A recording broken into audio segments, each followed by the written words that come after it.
Well, here we are on this train because we thought we could do some pretty useful maths on a train. Well, what else is it to do in a train, Mike? I don't know. Well, one of the things I wanted to do was measure this tunnel on this journey. In fact, I brought a stopwatch along just to do that with. But we've got plenty of time before the tunnel, so why not play a game while we're waiting? Okay. It's this famous think of a number game. You know Okay. it? Yes, I think I've heard of it. Well, Never mind. Think of a number, All right. double it, add 10, divide by 2, Yes. take away 3. Now, what was the number you get? Got 9. So the number you started off with was 7. That's right. Let's try this again. This time I'll do a little dirty one on him. Okay, have you got your number? All right.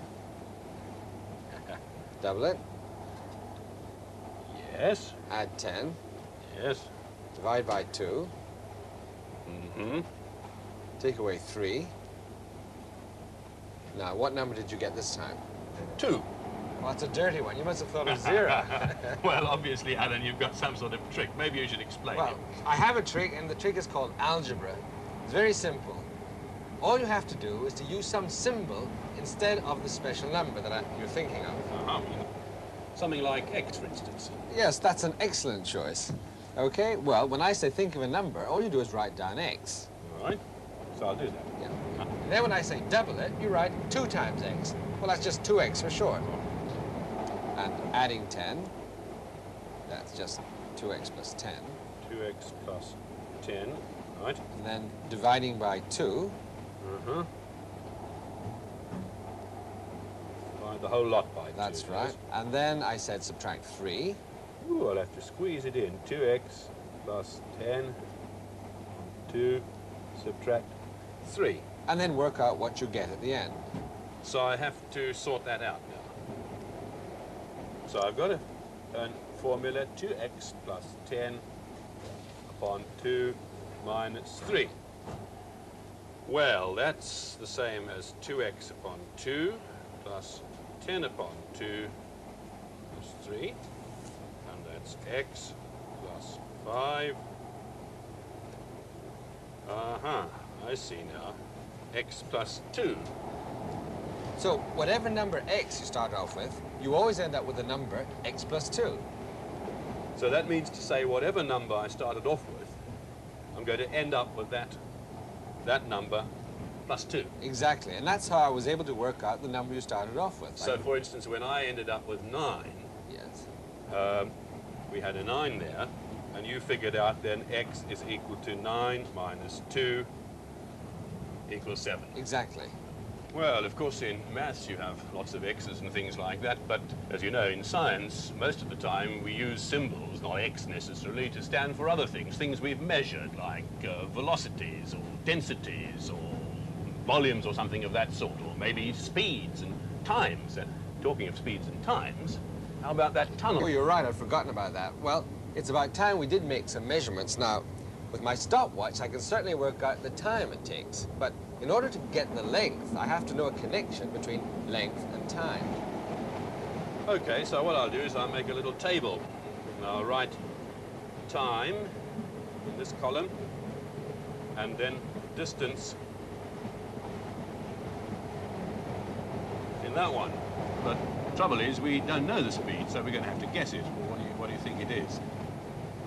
Well, I think it's doing about 60 miles per hour. 60, you reckon? Well, all right. Let's settle for 60 miles, shall we? So suppose we go for an hour at 60 miles an hour. Well, that's easy enough. We'll go 60 miles.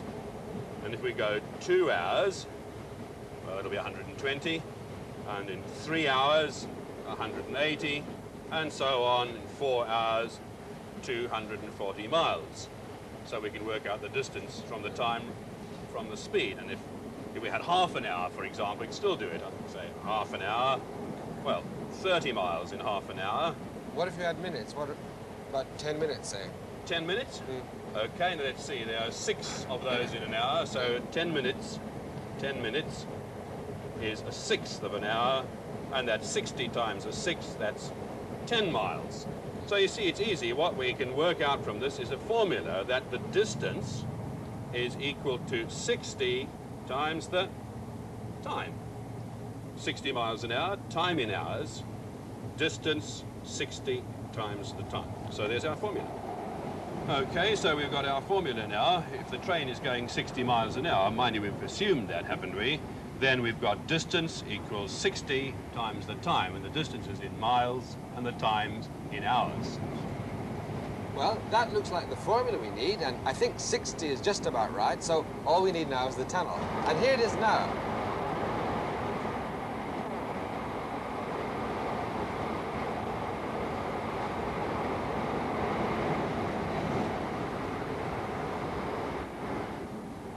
There we are.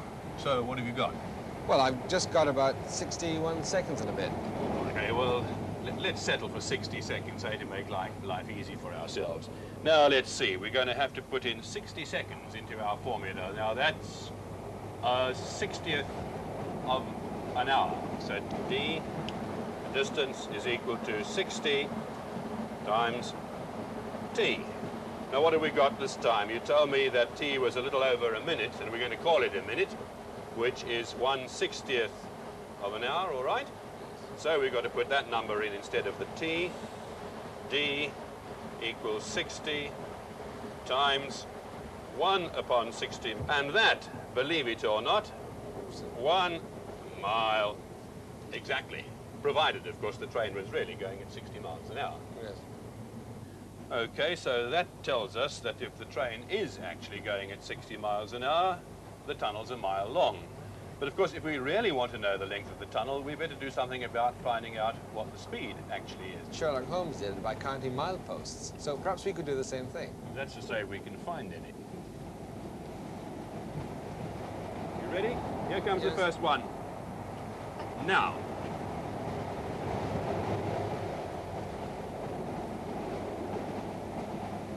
Now where's that next milestone? Ready? Yes. Coming up. Now. Well, what did you get? 50 seconds. 50 seconds. Yep. Okay, let's see if we can work this out now.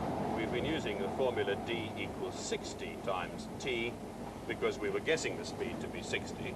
Now we don't know what the speed is, and so I'm going to use a symbol for it instead, the letter S for speed. And so my formula is that. Now we know some of these things. We know d, that's 1 mile. And we know the time was 50 seconds. Well, we've got to put that in hours, don't forget. So I have to divide by 60 to make minutes, and another 60 to make hours. Now I can solve that equation for S, which I'll do by multiplying both sides by 60 times 60 over 50. And that is equal to S times 50 upon 60 times 60. And I multiply by 60 times 60 upon 50, and all those cancel out happily. So that's my speed, which is 3,600 upon 50. And I'm going to double the top and the bottom to make 7,200 upon 100. And that's equal to my speed S. So S equals 72 miles per hour. That's a bit faster than we thought. 72 miles an hour, not 60 miles an hour, so it looks like the tunnel must have been a bit longer than we calculated. Well, one of the advantages of formulas in science is their versatility. You can use the same formula in many different situations. For example, you mightn't be too interested in the speed of a train or even the length of a tunnel, but you can still use a formula if you want to plan a car journey. So if we were going for a journey on a motorway and doing 60 miles an hour again, the same as on the train, then we could use exactly the same formula. We could write d equals 60 times t, or if we were going to allow ourselves to go any old speed on the motorway and not necessarily 60 miles an hour, we could write d equals s times t.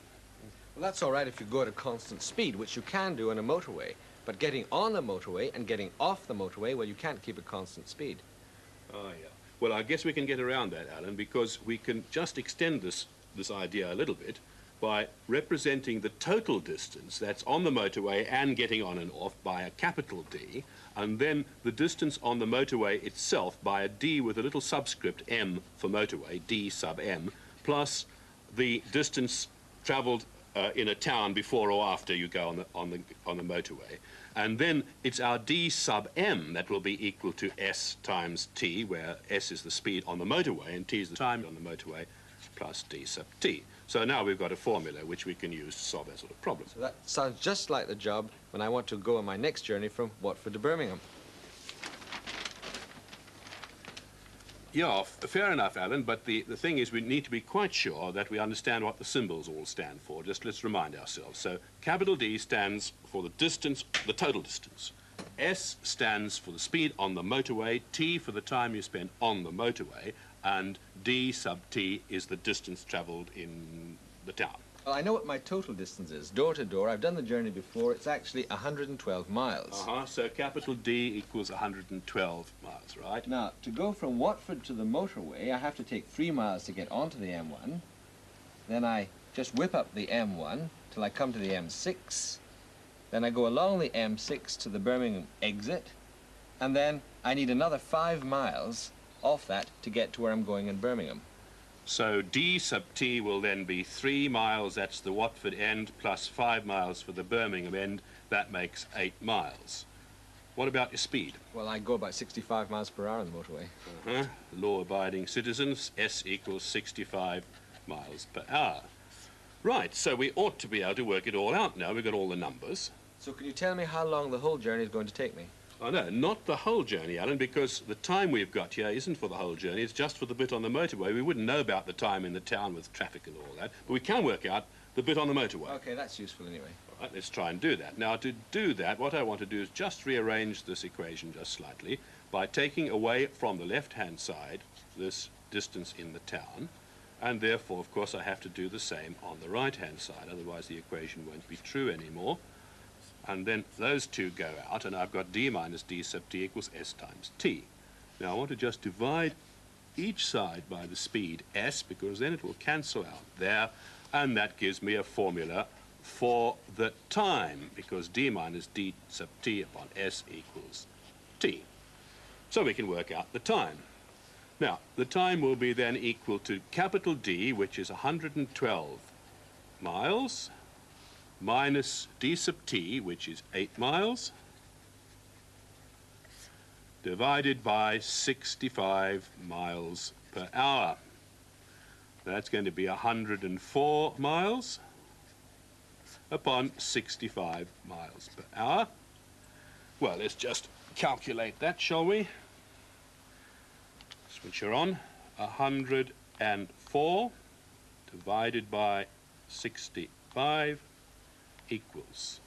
That's 1.6, about 1.5, Alan. Well, I think I've got more time than that. Supposing I told you I could afford to spend 2 hours on the motorway, then how fast need I drive?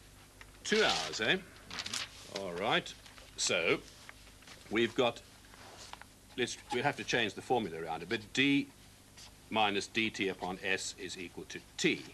Now, actually, what you're asking about is how fast you want to go. You want to know s, not t. So we'll have to change this around. And the way we'll do that is to multiply both sides of the equation by s upon t. So that side as well. T goes out here, s goes out here, and now I've got the equation in the form I want. 2 hours, all right. So we had 104 miles on the top there. We've got 2 hours there. So the speed's going to be 52 miles an hour. Well, that's a lot more comfortable. I think I could manage that. Well, maybe next time you do a trip on a motorway, you can do some calculations of your times and distances using algebraic formulas, which perhaps you'll have to write on the windscreen or something. And that's all we'll be doing about algebra. In our next program, we'll be representing equations like these with graphs.